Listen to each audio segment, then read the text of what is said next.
কত জনসভা নয়, এটা রোড শো। এই রোড শোর মধ্যে জনজোয়ারে বাসলেন, সাধারণ ভোটারের প্রতি আপনার কি বক্তব্য? একটাই যে মোদিজির বিকশিত ভারত যে লক্ষ্য, সেই লক্ষ্যে মোদিজি কেন ভোট করেন সবাই।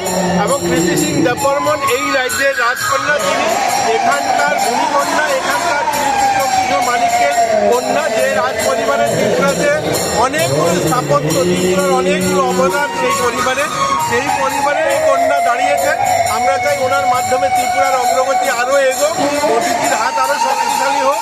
তার জন্য 26 তারিখে সবাই মিলে ভোট করে যেন বিপুল ভোটে ওনাকে জয়ী করে পাঠায়। আজকে ভোট হয়েছে, শুধু গণনার দিনের অপেক্ষায় 1 নম্বর আসনে যে ভোট হয়েছে সেখানেও আমরা বিপুল ভোটে জয়ী হব, সেটা নিয়ে কোনো পশ্চিম ত্রিপুরা আসলে আজকে ভোট হলো। বিরোধী দলের সুদীপ রায় বর্মন থেকে অনেকেই বিভিন্ন আওয়াজ তুলেছেন, সেই অর্থে পূর্ব কংগ্রেস এবং সিপিএম এর আওয়াজ শোনার দরকার নেই। আপনি কৈলাস শহরের নাগরিক, এই কৈলাস শহরে বিরোজিৎ বাবুর নেতৃত্বে কয়েক শত ছেলেরা নিজেদের বুকের রক্ত দিয়ে এই রাজপথ রাঙিয়েছিল শুধু সিপিএম এর বিরুদ্ধে লড়াই করতে গিয়ে। আজ নিজেদের আসন বাঁচানোর জন্য তাদের সঙ্গে অ্যালাইন্স করেছে। মানুষ ধিক্কার দেবে এদেরকে।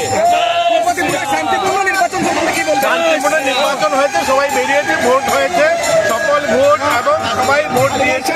নতুন ভোটার যারা তাদের